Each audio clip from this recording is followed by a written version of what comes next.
PS on the eco road design thing. I did fine tune my layout a little bit. My original system had a pair of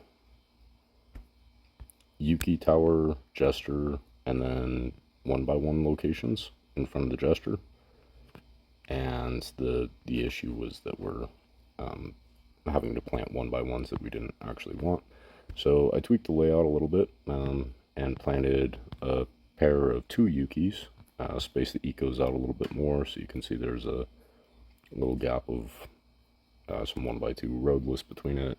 Kind of adjusted that, but that way that corner is filled with the hardware that I actually want. And I am getting an efficiency penalty on these inside corners because all of these Yuki towers are connected on both faces of the tower, which is fine. And I will show you guys my layout. Super efficient though. Even with that inefficiency, the system as a whole is extremely efficient. But that kind of eliminated the fake efficiency issue that we have talked about. So yes, I know it's inefficient to have a Yuki tower connected on both sides of the road. I realize that that's inefficient, but if that's the hardware that I wanted planted, which is eco, Yuki, Yuki, eco, Yuki, Yuki, eco, that's the hardware that I actually want connected to my roads. So in that sense, planting anything else in that corner would potentially be more efficient, but it's not going to accomplish my production goals. So in terms of production, this layout is, I'm very happy with it actually. I did fine tune my town hall organization a little bit, got this a little bit more efficient, and then cleaned up the bottom row. Bottom row is actually really cool, and I'm gonna come back to that, show you guys that.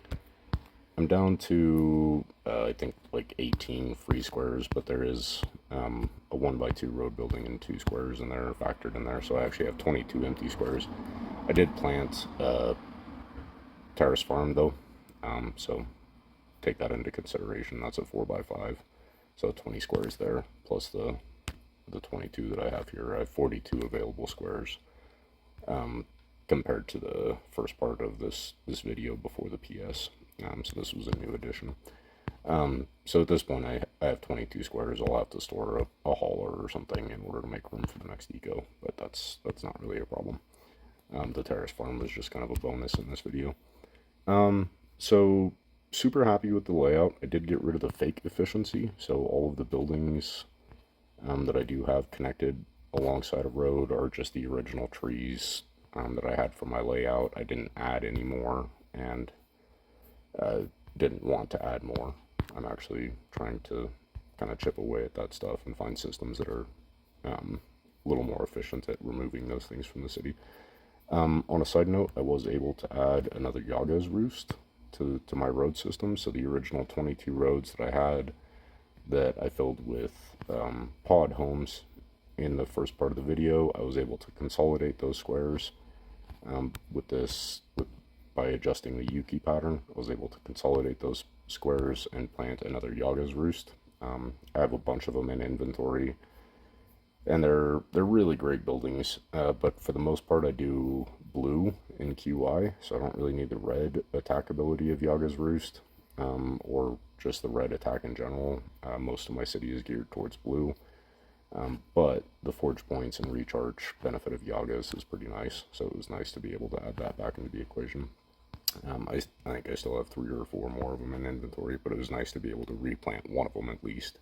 And the 18 squares for Yaga came from consolidating all of the awkward little 1x2 locations along the road that I had originally planted with pod homes, just to kind of give you guys an illustration.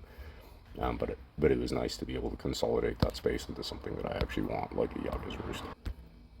So overall, very happy with it. Visually, it looks absolutely terrible. I want to go back through and rearrange all my roadless hardware now that I've actually figured out the road structure, because the roadless hardware is just complete chaos. Last thing is this bottom row is actually I'm actually really happy with the way that turned out and the way that it lands in my city. I think that's gonna be pretty useful in the future. I'm going to come back to that. This is kind of a PS for you guys, but I'll come back to that towards the end of the video. Let's look at the efficiency map real quick. So this is the layout that I ended up with. Efficiency at 119, down to 195 roads, but I still have one road connected 1x2 plus the 2 roads that it was paired with to delete or store or whatever. So I think once I make those changes, that 119 should be over 120%. Pretty easily. So compared to the pod home example, we hit 120% by planning pod homes, right? But we said we don't really want pod homes. It's just a thing that we could fill that space with that does need a road connection. We had 197 roads in that video, down to 195, and then 193 after deleting those last 2. So we had 197 roads, 22 empty road locations. Let's fill it with pod homes so that it appears efficient, right? And obviously you're probably not planning pod homes. You would fill that with trees of patience or whatever. But it's the same concept. You're filling it with something that you don't actually want the production value out of in order to create the appearance of efficiency. That's usually a good indication that your roads can be adjusted. And that's kind of what I mentioned in the first part of the video. That's usually a good indication that there's a way to rearrange your roads where you don't have to plant that undesirable road hardware to be able to plant everything that you're intending to plant, but nothing more. So I actually deleted 4 roads from the pod example and increased my efficiency beyond what the pod home scenario looked like. I do have this Yuki inefficiency on basically every single inside corner in the city.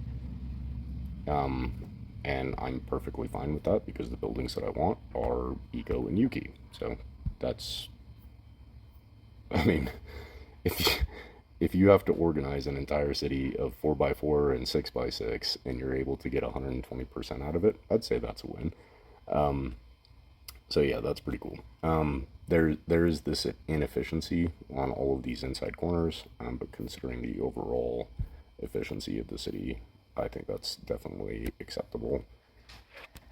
And the last part of the system that I really like is most of my layouts in the past, my town hall has been buried somewhere in the back of the city.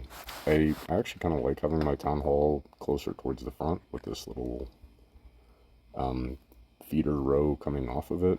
Right now I just have gestures and some Saturn Gray buildings. But as time goes on and hardware changes, let's say Yuki's become obsolete, I can move those Saturn Gray buildings into Yuki locations and then kind of reconfigure this bottom row to whatever else comes out in the future. So I actually kind of like that as a practical benefit to the whole system, but overall the efficiency is pretty remarkable. So hope you guys have enjoyed this, and I will talk to you in a very, very long time. Alright, God bless. Bye.